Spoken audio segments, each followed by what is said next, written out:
வணக்கம். என் பேர் அருணகிரி. வேளச்சேரி சட்டமன்ற தொகுதிக்கு விருப்பமனு கொடுத்துருக்கேன். தலைவரை பார்த்தோம். தொகுதிக்கு என்னென்ன செய்யணுங்கிறத தலைவர்கிட்ட எடுத்து சொல்லியிருக்கோம். எங்கள் தொகுதியை பொறுத்தவரையில் மழைநீர் வடிகால் வாரியம், இந்த திராவிட மாடல் அரசில் வேளச்சேரிக்குன்னு உரித்தான நிறைய பிரச்சனைகள் இருந்தது. எல்லாத்தையுமே முதல்வர் தலைமையில் நிறைய பிரச்சனைகளுக்கு இந்த ஐந்து ஆண்டு காலத்தில் நிறைய தீர்வு காணப்பட்டிருக்குது. Traffic issue, rain water logging, இந்த மாதிரி நிறைய இஷ்யூஸை சால்வ் பண்ணியிருக்கோம். ஸோ இதை வச்சு மக்கள்கிட்ட கண்டிப்பாக எலெக்ஷனில் இதை எடுத்துகிட்டு போய் கண்டிப்பாக ஓட்டு கேட்கணும்னு சொல்லியிருக்கோம். He was very happy and நாங்களும் we are also very confident that we will win and கழிச்சு. தலைவர் நம்மளுடைய வெற்றி திட்டங்களை எல்லாத்தையும் மக்களுக்கு முன்னாடி கொண்டு போய் வாக்கு சேருங்கன்னு சொல்லியிருக்காரு. யார் எந்த கூட்டணியோ நம்ம கட்சியோ யாராக இருந்தாலும் முழு உழைப்புடன் வேலை பார்க்கணும்னு சொல்லியிருக்காரு. தலைவர் கட்டளைக்கு இணங்கி கண்டிப்பாக வெற்றியை சாதிப்போம்.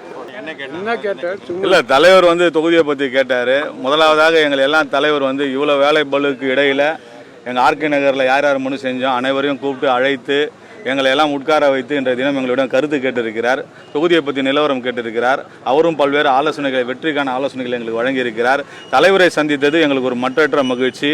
ஒரு புதிய உத்வேகத்துடன் இங்கிருந்து நாங்கள் அறிவாலயத்திலிருந்து புறப்படுகிறோம். நேராக கோட்டைக்கு தலைவர் செல்வதற்கான அத்தனை பணிகளையும் நாங்கள் தொடர்ந்து செய்து கொண்டிருக்கின்றோம். இன்னும் உத்வேகத்துடன் செய்வதற்கு இந்த தலைவருடைய சந்திப்பு எங்களுக்கு வழிவகுத்து இருக்கிறது.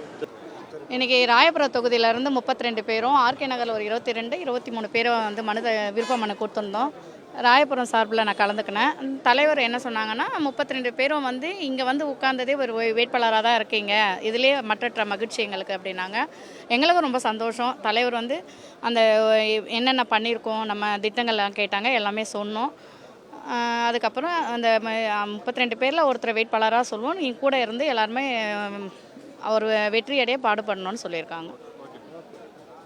இன்னொன்று என்னென்னா, இப்போ நம்ம இந்த ஸ்டாலின் மகளிர் படை இது பண்ணார் தெரியுங்களா, அதில் வெள்ளம் தமிழ் பெண்களாக நாங்கள் வீடு வீடாக போனதில் தலைவர் கொடுத்த அந்த 1000 ரூபாய், அந்த 5000 ரூபாய்லாம் போட்டாங்க இல்லையா, அந்த ஸ்கீம் நல்ல வரவேற்பு இருக்குது. அதே மாதிரி வடசென்னை வளர்ச்சி திட்டங்களில் எண்ணற்ற திட்டங்கள் ராயபுரமும் ஆர்கே நகரம் நடத்தியிருக்காரு. 25 வருஷம் ஏடிஎம்கே இதுவாக இருந்ததை நம்ம ராயபுரம் மீட்டெடுத்துருக்கோம். இனிமேவும் ராயபுரம் திமுக கோட்டையாகவும் இருக்கும், ஆர்கே நகரம் திமுக கோட்டையாக இருக்கும். ராயபுரம் தொகுதியில் வேட்புமனு தாக்கல் பண்ணியிருந்தேன் எம்எல்ஏ எலெக்ஷன் போட்டியிடுறதுக்காக. அதை பேஸ் பண்ணி ராயபுரம் தொகுதி என்றைக்குமே திமுகவுடைய கோட்டையாகவே இருக்கணும் அப்படின்றதுக்காக. ராயபுரம் தொகுதியில் ஆண்களை விட பெண்களுடைய வாக்கு அதிகம்.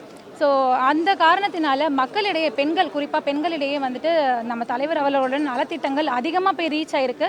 எல்லோரும் ரொம்ப செழிப்பாக இருக்கும், ரொம்ப சந்தோஷமாக இருக்கும் அப்படின்ற மாதிரி நாங்கள் டோர் பை டோர் கேன்வாஸ் பண்ணப்போ தெரிஞ்சுக்கிட்டோம். ராயபுரம் தொகுதியோடைய நலத்திட்டங்கள் என்னென்னலாம் நடந்து முடிஞ்சிருக்கு, என்னென்னலாம் இன்னும் பெண்டிங்கில் நடக்க இருக்குது அப்படின்ற மாதிரி கேட்டிருந்தாங்க.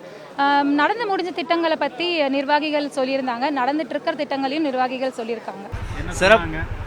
நேர்காணல் சிறப்பாக நடந்தது. மாண்புமிகு முதலமைச்சர் அவர்கள் 4 மணி நேரமாக பொறுமையாக இருந்து ஒவ்வொரு தொகுதியினுடைய மக்களுடைய நிலை என்ன, வெற்றி பெறுவதற்கு என்ன வழி, நீங்கள் என்ன பண்ண போகிறீங்க அப்படிங்கிறத தெளிவாக கேட்டாங்க. தியாகராய நகர் தொகுதியை பொறுத்தவரையும் கடந்த முறை குறைந்த வாக்குகளில் வெற்றி பெற்ற தொகுதி, இந்த முறை எப்படி இருக்குன்னு கேட்டாங்க. கண்டிப்பாக களம் மாறி இருக்கிறது. ஏன்னு சொன்னால் அவருடைய திட்டங்கள் நிறைய மாறி இருக்கிறது.